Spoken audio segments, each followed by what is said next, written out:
우리 찬송가 295장 찬양하시면서 하나님께 예배를 올려드리겠습니다. 찬송가 295장입니다.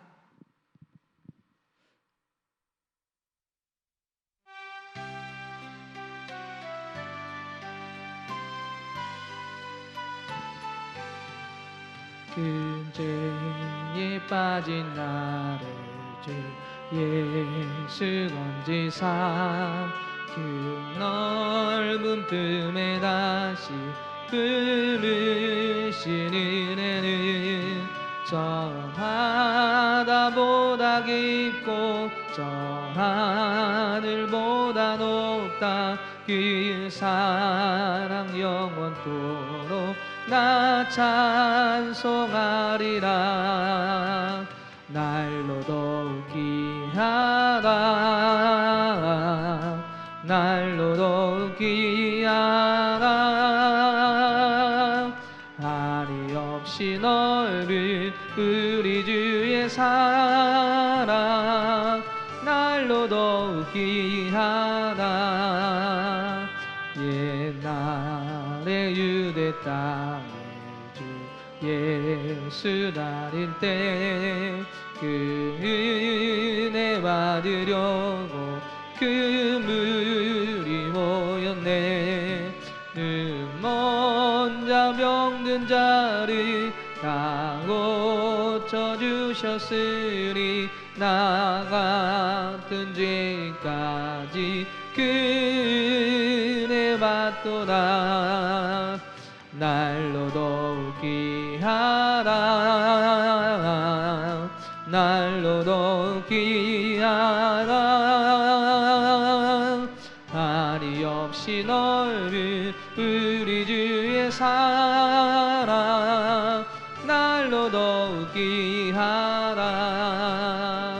주 크신 사랑으로 나 백성 위하여 그 십자가의 고난 나 받으셨으니 그 속죄 받은 성도 그 소리 함께 높여 온 천지 울리도록 주 찬송하리라.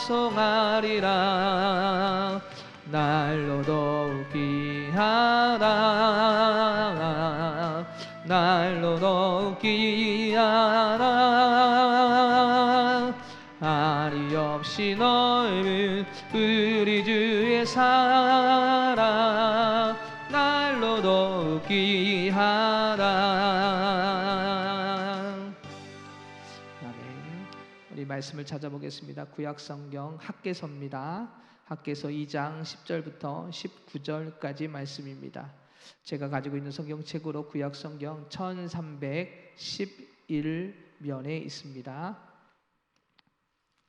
구약성경 학개서 2장 10절부터 19절까지 말씀입니다. 제가 가지고 있는 성경책으로 구약성경 1311면에 있습니다.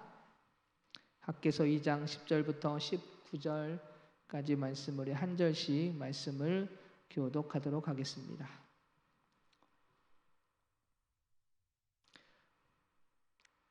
구약성경 1311면에 있습니다.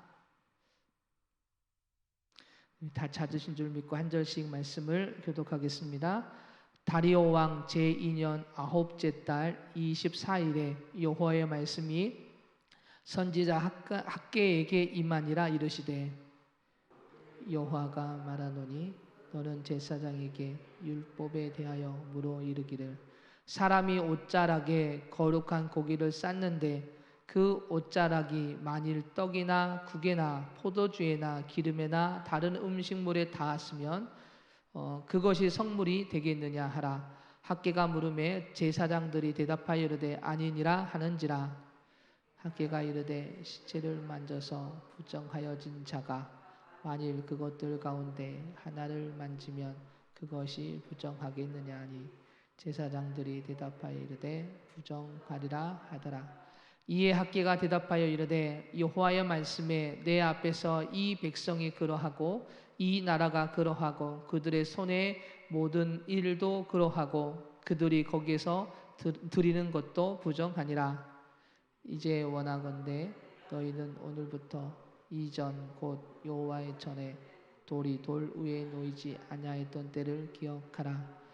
그때에는 20고루 곡식 더미에 이른즉 10고루뿐이었고 포도즙 틀에 50고루를 기르러 이른즉 20고루뿐이었었느니라. 만군의 여호와가 말하노라. 내가 너희 손으로 지은 모든 일에 곡식을 마르게 하는 재앙과 깐부의 재앙과 우박으로 쳤으나 너희가 내게로 돌이키지 아니하였느니라. 너희는 오늘 이전을 기억하라. 아홉째 달 24일 곧 여호와의 성전 지대를 쌓던 날부터 기억하여 보라. 곡식 종자가 아직도 창고에 있느냐? 포도나무, 무화과나무, 석류나무, 감람나무에 열매를 맺지 못하였느니라. 그러나 오늘부터는 내가 너에게 복을 주리라. 아멘. 할렐루야. 예, 오늘도 하나님의 말씀 가운데 그 은혜의 자리에 나아가는 복된 시간이 되기를 소망합니다. 삶의 자리에서 여러분에게 가장 무서운 것은 무엇입니까? 사람마다 자라온 환경과 접한 그런 상황 속에서 그리고 또 경험에 따라서 그 무서움은 그리고 그 두려움은 다를 것입니다. 어떤 사람은 작은 소리에도 놀라는 분들도 계시고요. 때로는 특정 동물을 무서워하시는 분도 있습니다.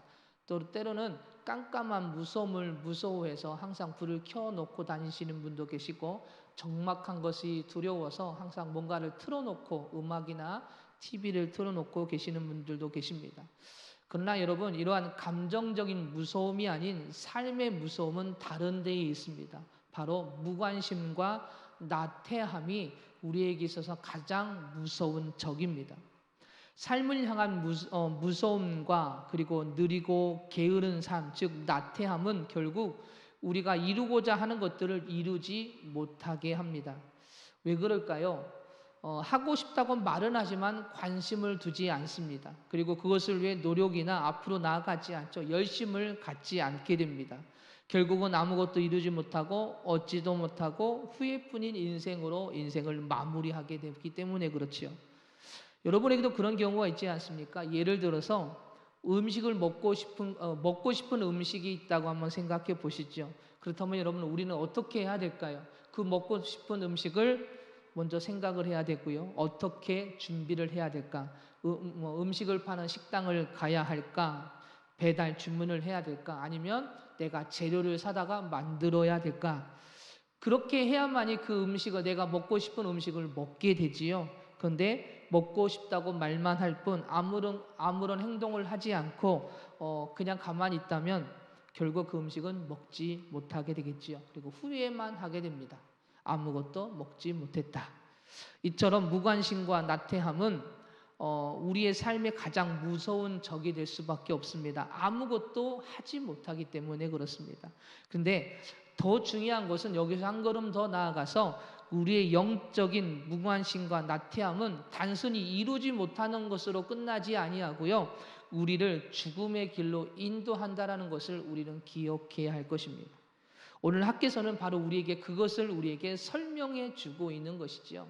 우리가 영적인 게으름과 영적인 나태함과 무관심은 결국 하나님의 뜻을 깨닫지 못하고 하나님의 인도하신 가운데에 그 일을 위해 서지 못하고 결국 아무것도 하지 못한 채 죽음의 길로 나아가는 그런 결과를 낳게 되기에, 오늘 하나님께서는 학개를 통하여서 이 선지자를 통하여 이스라엘 백성들에게, 특히 남유다 백성들을 향하여서 너희들의 그 영적인 게으름과 나태함을 깨워서 하나님의 일을 하도록 그들을 향하여 다시 한번 말씀해 주고 있는 모습을 보게 됩니다. 남유다는요, 바벨론에 의해서 BC 586년에 멸망하게 되지요. 그때 함께 무엇도 파괴됐냐면 성전도 파괴되었습니다. 출애굽 당시에 하나님께서 시내산에서 이스라엘 백성들을 향하여서 십계명을 주셨고, 그 십계명을 주시면서 하셨던 말씀 중에 하나가 또한 성막을 지으라라는 것이지요. 그 성막을 통해서 하나님의 임재하심과 역사하심, 이끄심에 대한 그런 하나님의 통치가 시작되었음을 다시 한번 말씀해 주시고, 이스라엘 하면 그 상징적인 의미가 바로 성전이었습니다. 그런데 이 성전이 이 바벨론에 의해서 586년, BC 586년에 멸망하면서 성전도 함께 파괴되었습니다. 앞에서도 이야기했지만 성전은 무엇을 의미합니까? 하나님의 임재, 하나님의 함께하심, 하나님의 통치를 의미하는 것이 성전입니다. 출애굽 이후에 성막으로부터 시작하여 솔로몬의 성전이 지어지고 멸망하기 전까지 이 성전을 통하여서 하나님은 이스라엘과 함께 하셨습니다.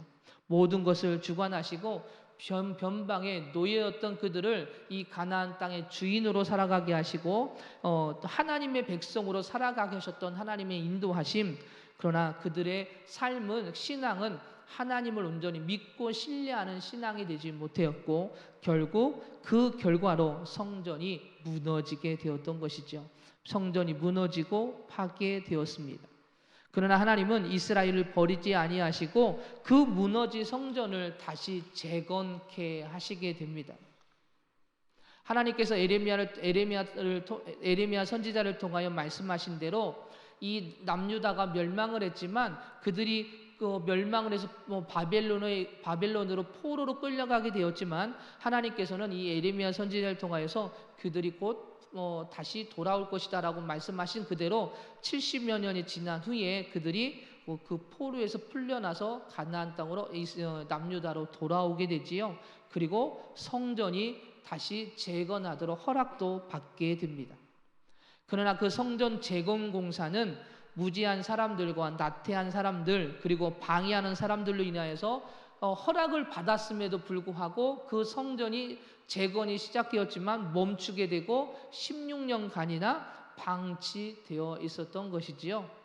물론 그들에게는 이유가 있었습니다. 어떤 이유가 있었을까요? 물론 먹고 사는 육신의 문제들이 그들에게 있었습니다. 정치적인 문제도 그들에게 있었겠지요. 바벨론에 의해서 나라를 빼앗기고 그들의 통치 안에서 살아가다 보니 자신이 먹고 사는 문제가 너무 힘들다 보니 성전을 짓는 것은 너무 힘들게 여겨졌던 것 같습니다.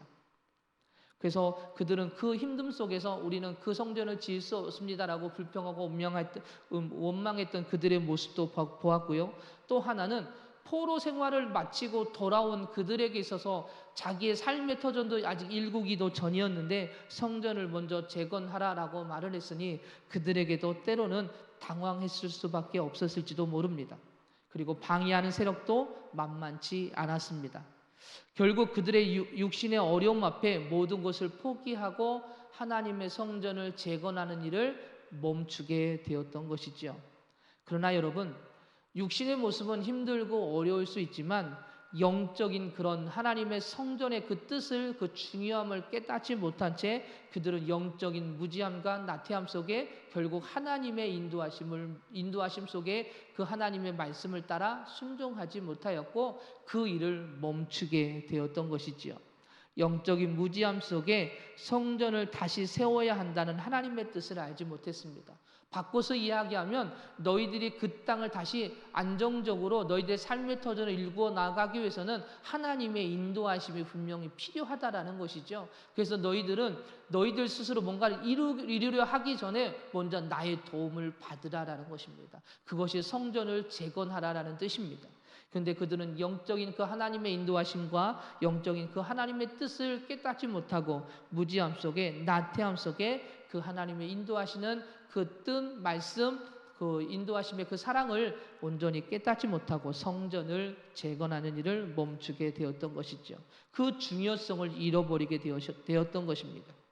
그리고 결국 16년 동안이나 성전을 재건하는 일을 방치하게 되었습니다. 왜 하나님께서는 그들의 어려움과 힘듦을 아시면서도 성전을 먼저 재건하라고 말씀하셨을까요?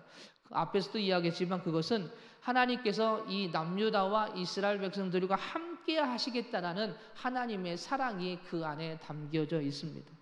출애굽 과정과 가나안 땅 정복 전쟁, 그리고 하나님의 일하심 앞에 항상 하나님께서 말씀하셨던 것은 바로 이것이었습니다. 나를 의지하라라는 것이었습니다. 너희들이 포로 생활에서 마치고 그리고 이 땅에서 지금 바벨론이라고 하는 나라에 속국으로서 살아가고 있지만 너희들 진정 화평과 평안 그리고 안정적인 삶은 나를 의지해야 돼라고 말씀하시는 것입니다. 그래서 포로로 끌려갔던 그들이 다시 돌아와서 가장 먼저 해야 됐던 것은 그 땅에서 자신의 삶의 터전을 일구는 것도 중요하지만 그 하나님의 인도하심을 믿고 신뢰하며 믿어나가는 삶이 더 중요했던 것이지요. 그래서 하나님께서는 그들에게 가장 먼저 성전을 재건하라라고 말씀하셨던 것입니다. 성전을 재건하라고 말씀하신 것은 하나님께서 남유다와 함께 하시겠다라는 말씀입니다. 다시 남유다와 함께 하시겠다는 말씀이며 그들을 버리지 않겠다. 그리고 끝까지 구원의 손을 너희들에게 내밀겠다라는 말씀입니다. 즉 바꿔서 말하면 하나님을 의지하고 하나님의 인도하심을 받는 삶이 진정한 평안과 화평 그리고 진정한 축복의 삶임을 다시 한번 말씀하신 것이지요. 그러나 누구도 하나님의 말씀에 귀를 기울여 관심을 갖고 그것에 열심을 갖는 자들이 없었습니다. 결국 이 성전은 16년 동안이나 방치된 데 그대로 있었던 것이죠. 그래서 하나님께서는 오늘 이 학계를 통해서 학계 선지자를 통해서 그 성전이 다시 재건되기를 다시 하나님의 성전이 다시 세워지기를 오늘 다시 한번 말씀해 주고 계신 것이죠. 그러면서 하나님 앞에 거룩하고 경건한 신앙을 그들에게 다시 한번 갖고 하나님을 의지하기를 다시 한번 말씀하십니다. 그렇지만 하지만 이스라엘 백성들은 아직도 자신들의 신앙이 잘못되었음을 깨닫지 못하게 됩니다. 자신들은 아직도 하나님 앞에 거룩하고 경건한 신앙을 갖고 있다라고 그들은 착각을 했던 것이죠. 그래서 하나님께서는 이 학계 선지자를 통하여 제사장들에게 이렇게 질문을 합니다. 오늘 12절 말씀을 함께 보도록 하겠습니다. 12절 다 같이 읽겠습니다. 사람이 옷자락에 거룩한 고기를 쌌는데 그 옷자락이 만일 떡이나 국에나 포도주에나 기름에나 다른 음식물에 닿았으면 그것이 성물이 되겠느냐 하라. 학계가 물음에 제사장들이 대답하이르되 아니니라 하는지라. 하나님께서 학계를 통하여 제사장에게 질문한 것은 거룩한 고기를 싼 옷자락이 다른 음식에 닿았다고 다른 음식이 거룩한 음식이 될 수 있느냐라고 질문하신 것이지요. 그자 제사장들은 아니라고 대답을 합니다. 여러분, 거룩한 고기를 싼 옷자락에 다른 음식이 닿는다고 해서 거룩해지는 것이 아닙니다. 이것은 무슨 말씀이냐면 옷자락은 제사 의식을 상징을 합니다. 그리고 거룩한 고기는 하나님께 드려지는 제물을 상징을 하게 되는데 하나님께 드려지는 제물은 어떤 음식입니까? 어떤 제물입니까? 흠이 없는 거룩한 것이 바로 거룩한 것을 하나님께 드려야 되는 것이지요. 그래서 이 거룩한 고기는 하나님께 드려지는 제물을 의미합니다. 그러나 그 제물을 드리는 일을 하는 제사장들과 하나님의 백성이라고 불리우는 이 남유다 백성들이 하나님을 향하여 이 거룩한 그 흰 옷을 입고 하나님께 온전히 예배를 드리고 하나님을 향하여 제사를 드려야 되는데 올바르게 거룩한 하나님께 드려지는 예배를 드리지 못했던 것이죠. 그 옷자락 즉 예배를 드리는 자가 거룩한 음식을 거룩한 제물을 하나님께 드려야 되는데 그 거룩한 제물을 온전히 드리지 못하고 다른 음식을 드리고 거룩하지 못한 것들을 드린 것이죠. 그러면서 그것을 거룩하다 할 수 있느냐라고 하나님께서 질문하시는 것이죠. 제사장들은 아니다라고 말을 하고 있지만 그들의 삶이 지금 그렇다라는 것이고요. 이스라엘 백성들이 지금까지 그러한 삶을 살았다라고 말씀을 하고 계신 것입니다. 즉 경건의 모양은 있습니다. 경건한 모양, 사람들이 볼 때 저 사람의 겉모습은 정말 예배를 잘 드리고 하나님 앞에 바로 서 있는 것 같아. 그러나 하나님이 보실 때는 그 마음의 중심은 온전히 하나님을 향해 있지 못한 삶임을 지적하고 계신 것이죠. 오늘 이스라엘 백성들이 바로 그렇다라고 말씀하신 것입니다. 지금 너희들의 모습이 바로 그러한 영적인 무지와 나태함 속에 빠져서 진정 하나님이 원하시는 것이 무엇인지를 알지 못한 채 스스로 아직도 그 게으름 속에 있다라고 말씀하시는 것이죠. 내가 하는 것은 하나님께서 이스라엘 백성들에게 말씀하시는 이 성전 재건은 그들을 괴롭히려고 하시는 말씀이 아니라 반대로 그들을 축복하시기 위해서, 그들을 진정한 생명으로 이끄시기 위해서 하나님께서 그들에게 하신 말씀인데도 불구하고 그들은 그 뜻을 깨닫지 못하고 아직도 영적인 무지함과 나태함 속에서, 그리고 아직도 그 자신들은 올바른 신앙을 갖고 있다는 착각 속에 살아가는 그들을 향하여 오늘 다시 한번 하나님께서는 그들에게 말씀하고 계신 것입니다. 즉 경건하지 못한 무관심과 나태함, 그들의 신앙을 지적하면서 다시 그들이 깨어 일어나기를, 회복되기를 오늘 하나님께서는 오늘 원하고 계셨고, 그렇게 그들을 향하여 다시 한번 말씀해 주고 계시지요. 그래서 19절을 보십시오. 19절 보면 이렇게 말씀하고 있습니다. 곡식 종자가 아직도 창고에 있느냐? 포도나무, 무화과나무, 석류나무, 감람나무의 열매가 맺지 못하였느니라. 그러나 오늘부터 내가 너희에게 복을 주리라. 나를 의지하는 자는 성전을 재건하고 그 안에서 인도하시는 하나님을 온전히 따라가는 자는 오늘부터 내가 너를 복을 주겠다라는 것이죠. 지금까지 너희가 스스로 창고에서 포도나무, 무화과나무, 석류나무, 감나무 심어서 열매를 맺기 위해서, 얻기 위해서 열심히 노력했지만 얻었느냐? 얻지 못하였지만 내가 오늘부터 성전을 재건하고 나를 의지하는 자를 내가 오늘부터 복을 주겠다라고 말씀하고 있는 것입니다. 사랑하는 여러분, 여러분은 어떠십니까? 오늘 우리의 삶이 혹시 그냥 우리의 삶만을 바라보면서 영적인 무지함과 나태함 속에 살아가고 있지는 않은지 오늘 우리의 모습을 되돌아봐야 될 줄 믿습니다.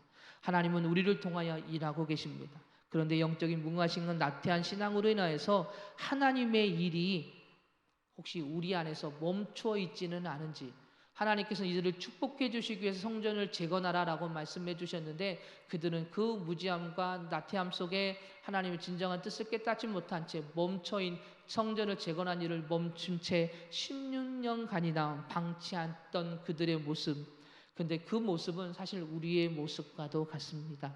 영적인 무관심과 나태한 신앙으로 인하여서 하나님께서 우리에게 분명히 말씀해 주신 것들이 분명히 있을 터인데 혹시 우리가 멈춘 상태로 그대로 있지는 않은지, 그러면서도 나는 하나님 앞에 바로 서 있다라고 혹시 착각 속에 살아가고 있지 않은지 우리의 모습을 되돌아보기를 소망합니다. 그래서 오늘 이 새벽에 다시 한번 기도할 때에 하나님 영적인 눈을 뜨게 하여 주시옵소서. 무지함과 나태함 속에 있는 것이 아니라 영적인 눈을 뜨고 영적인 게으름에서 깨어 일어나 오직 하나님만을 바라보고 하나님의 인도하심 가운데 하나님께서 우리에게 말씀하신 것들을 이루어 나가는 하나님의 일꾼 되기를 원합니다. 그것이 진정한 축복이고 은혜이고 평안이고 화평이고 축복된 삶임을 다시 한번 깨달아 하나님 오늘 깨워주시옵소서. 그리고 주님의 그 뜻 가운데 나아가는 은혜의 삶이 되기를 위해서 오늘 이 새벽에 함께 기도하며 주님 앞에 나아가는 복된 시간 되기를 소망합니다. 기도하겠습니다.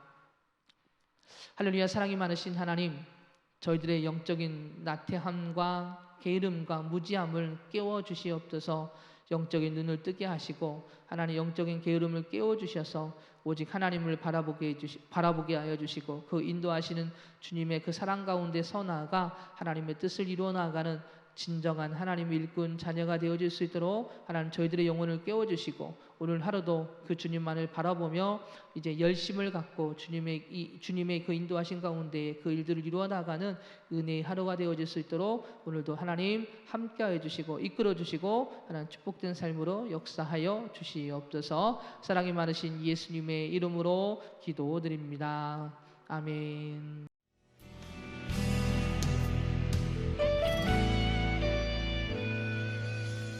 주님 말씀하시면 내가 나가리다.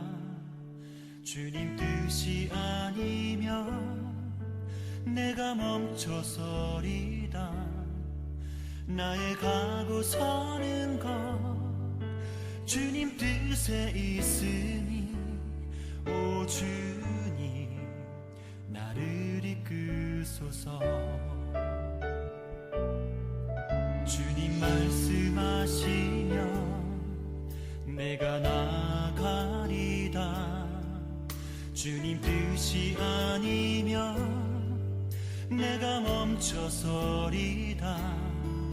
나의 가고 서는 것 주님 뜻에 있으니 오 주님 나를 이끌소서.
오 주님 나를 이끄소서.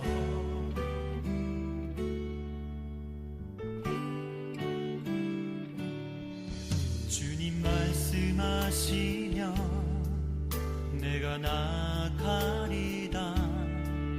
주님 뜻이 아니면 내가 멈춰